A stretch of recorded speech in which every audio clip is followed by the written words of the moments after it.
Seorang hamba yang tidak terlalu banyak belajar, tidak terlalu banyak punya guru, tetapi dia langsung diberi ilmu oleh Allah, dan itu lazimnya dikenal di dalam pesantren dengan sebutan ilmu ladunni.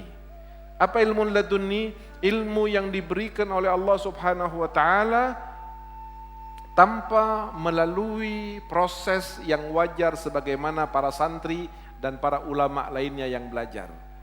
Dari mana ilmu itu dan kenapa ilmu laduni diberikan oleh Allah kepada sebagian kecil hambanya?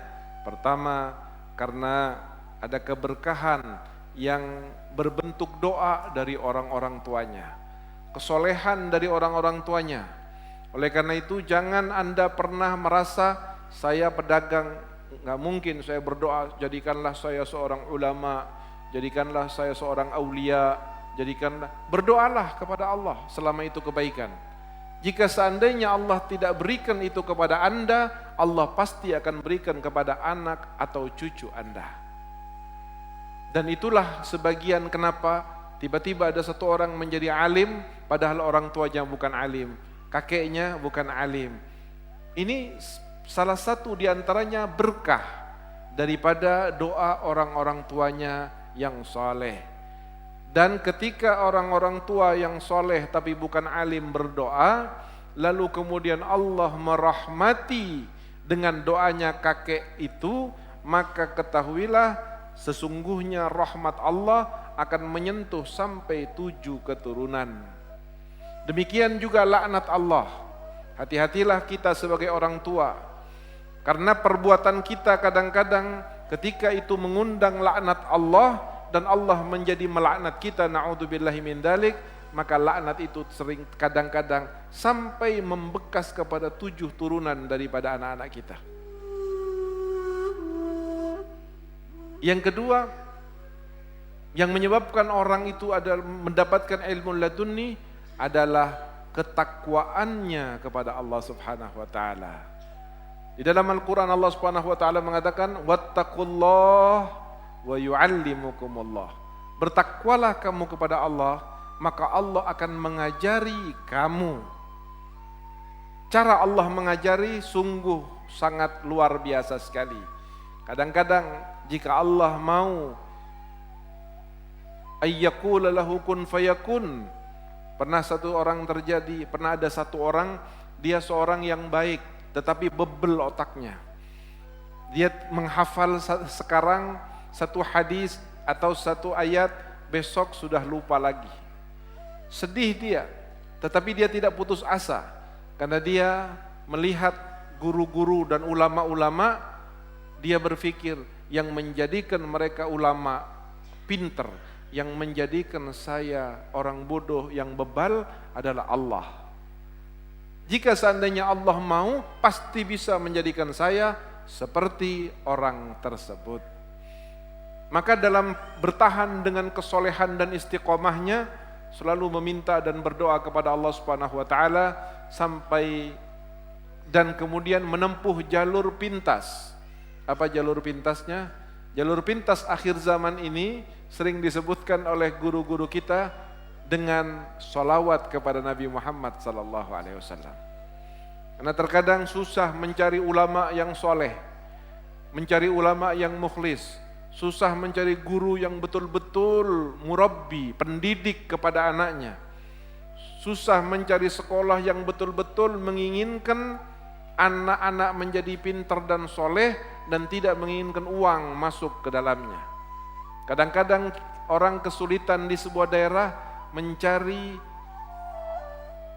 pendidik-pendidik yang mampu menjadikannya soleh dan alim, setidaknya soleh.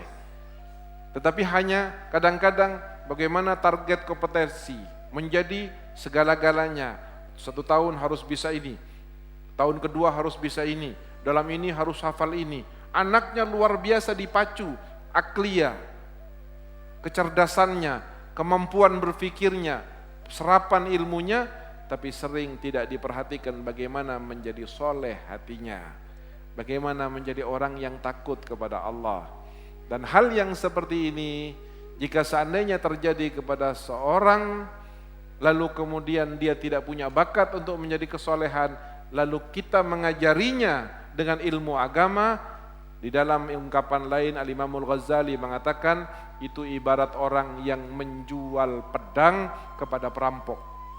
Yang ketiga, untuk mendapatkan ilmu ladunni dari Allah Subhanahu wa taala adalah apa yang dikatakan oleh Nabi Muhammad SAW dalam hadisnya, man amila bima alima awrasahullahul ilma ma lam ya'lam. Barang siapa yang mengamalkan ilmunya dengan ikhlas, dia tahu ada salat sunnah qabliyah, dia amalkan. Dia tahu kalau mau tidur dia harus mengikuti sunnah Nabi miring dan wudu, dia amalkan. Dia tahu senyum kepada orang adalah merupakan sedekah, dia amalkan. Semua yang dia tahu dia amalkan dengan ikhlas.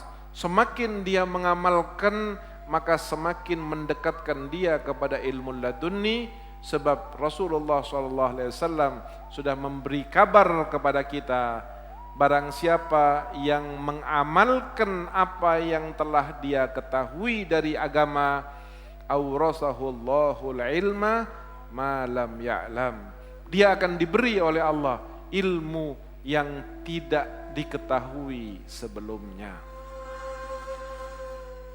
Mudah-mudahan kita mendapatkan ilmu ladunni.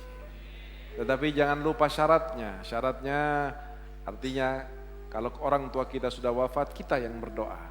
Yang kedua, jagalah takwa kepada Allah Subhanahu wa taala. Apa takwa kepada Allah? Imtithalul awamir wajtinabun nawahi. Yang namanya takwa itu bukan baju koko. Yang namanya takwa itu bukan tasbih dipegang. Walaupun itu mungkin menjadi salah satu tanda takwa. Tetapi tanda takwa yang diajarkan oleh Nabi Muhammad dan didefinisikan oleh Nabi Muhammad adalah jika engkau mampu berusaha dan berjuang mengerjakan yang diperintahkan oleh Allah, apakah itu yang berbentuk wajib maupun yang berbentuk sunnah. Lalu di saat yang bersamaan kamu tinggalkan apa yang dilarang dan dibenci oleh Allah Subhanahu wa taala, semakin baik kamu mengerjakan itu, berarti kamu akan semakin takwa kepada Allah Subhanahu wa taala. Di mana bentuknya takwa? Bentuknya takwa itu ada di luar dan ada di dalam. Ada zahir dan ada batin. Yang batin di mana tempatnya? Rasulullah pernah satu kali mengatakan kepada sahabat-sahabatnya, at-taqwa hahuna wa yushiru ila sadrihi. At-taqwa hahuna. Takwa itu di sini, kata Rasulullah. Takwa itu bukan kamu pucat, nunduk, pura-pura nangis, bukan. Takwa itu di sini. Kalau sudah takwanya ada di sini, maka dia akan menjadi cahaya yang menyinari dohirnya. Matanya akan baik, dengar telinganya mendengar yang baik, tangannya akan melakukan yang baik, kakinya akan melangkah ke yang baik, mulutnya tidak akan berbicara kecuali yang baik. Itu tandanya takwa ada di dalam hati seseorang. Kemudian selanjutnya adalah mengamalkan apa yang kita ketahui.